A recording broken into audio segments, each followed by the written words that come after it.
સુરતમાં ડ્રેનેજ લાઇનમાં chemical ઠાલવતા tanker પકડી પડાયા હોવાના સમાચાર છે। 27 અને 23 ટન ઝેરી કેમિકલ ભરેલા 2 ટેન્કર જીપીસીબીએ પકડી પાડ્યા છે। દહેજ પાનોલીના યુનિટમાંથી ઝેરી કેમિકલ સુરતમાં ઠાલવવાનો પર્દાફાશ થયો છે। પોલીસ અને જીપીસીબીની રહેમ નજર હેઠળ કામગીરી થતી હોવાનો ચોક્કસ આરોપ મૂકવામાં આવ્યો છે। સચિન વિસ્તારમાં કેમિકલ ટેન્કર લીકેજ થયા બાદ જીપીસીબી તંત્ર જાગી ગયું છે।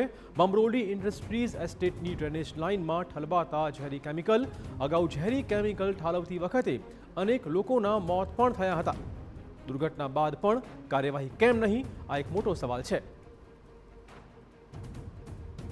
દહેજ અને પાનોલી જીઆઈડીસી વિસ્તારની અંદરથી વેસ્ટ કેમિકલ જે નીકળતું હોય છે અને તેનો નિકાલ કરવા માટે રાત્રિના સમયે ટેન્કરો મારફતે સુરતની અંદર મોકલવામાં આવતા હોય છે અને જે ખાડી હોય છે તેની અંદર જે ઠલવવામાં આવતું હોય છે। આ મસ્ત મોટું રેકેટ જે ચાલી રહ્યું છે છેલ્લા ઘણા સમયથી, એટલે જે તે વિભાગ જે કહી શકાય છે તેમની રહેમ નજર આ હેઠળ આખું આ જે છે કૌભાંડ ચાલતું હોય છે। તે દરમિયાન જીપીસીબી દ્વારા એક જે 2 ટેન્કર છે તે ઝડપી પાડવામાં આવ્યા છે। તો જીપીસીબીના અધિકારી છે અરુણ પટેલ, તેમની સાથે વાત કરીશું।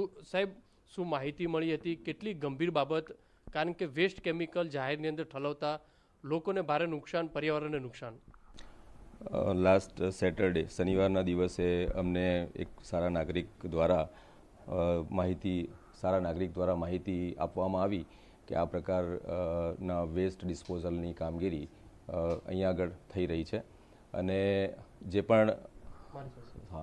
જે પણ ઇન્ફોર્મેશન હતી એ અમે થોડી ખરાઈ કરી અને સાચી નીકળી। એટલે રવિવારના દિવસે આમ પણ અમારી monitoring team randomly night monitoring કરતી હોય છે અને અમારી નાઇટ મોનિટરિંગની જે ટીમ હતી એમને એ સ્થળ પર મોકલતા એ માહિતી સાચી નીકળી અને જે ઉમા એન્ટરપ્રાઇઝ નામનો એક ફર્મ છે એની અંદર 2 જેટલા ટેન્કરો ઉભેલા હતા। એમાંથી ઠાલવવાની પ્રક્રિયા ચાલુ જોવા મળેલ, જેને રંગે હાથ પકડી પાડવામાં આવેલ છે। સાહેબ, કઈ રીતે ઠલવતા હતા, કઈ જગ્યાએ ઠલવતા હતા અને આ કેમિકલ કેટલું ઘાતક કહી શકાય લોકો માટે?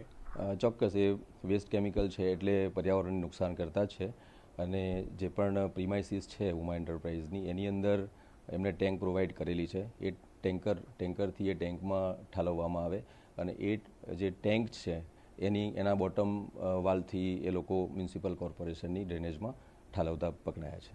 સાહેબ, સૌથી મોટું રેકેટ ચાલે છે ઘણા સમયથી, રાત્રિના સમયે ટેન્કરો આવતા હોય છે, અડધો કલાકની અંદર જે તે ખાડી અથવા તો આ રીતના જે ઇન્ડસ્ટ્રી વિસ્તાર છે તેની અંદર ઠલવીને જતા રહેતા હોય છે। તો વિભાગોની ક્યાંક ને ક્યાંક બેદરકારી દેખાતી હોય લાગે?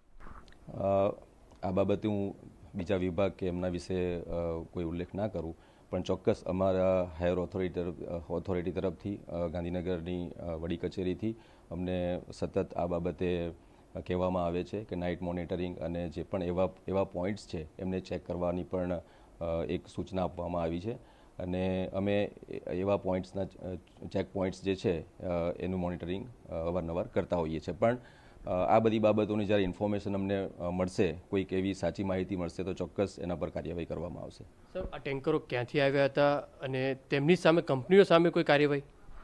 આ જે 2 ટેન્કરો પકડાયા છે એમાં એક ટેન્કર જીઆઈડીસી પાનોલીથી હતું અને બીજું ટેન્કર દહેજ જીઆઈડીસીમાંથી લાવવામાં આવેલું છે અને અમે એ જ દિવસે એટલે કે સોમવારના એના જે પકડાયા એના બીજા જ દિવસે સવારમાં જે તે પ્રાદેશિક અધિકારી સાથે પણ વાતચીત કરી છે, એમને જાણ કરી છે અને હાયર ઓથોરિટી તરફથી પણ એમને સૂચના આપવામાં આવી છે કે તાત્કાલિક એ જે તે કંપનીઓનું મોનિટરિંગ કરવામાં આવે, ઇન્સ્પેક્શન કરવામાં આવે અને એના મૂળ સુધી પહોંચીને એનો રિપોર્ટ ગાંધીનગર મોકલવામાં આવે।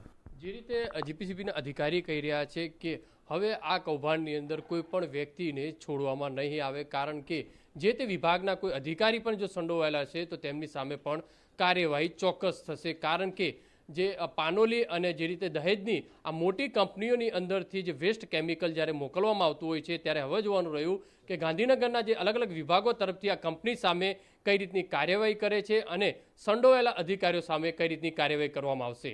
કેમેરામેન સંજય ચંડલ સાથે બલદેવ સુથાર, TV9 સુરત।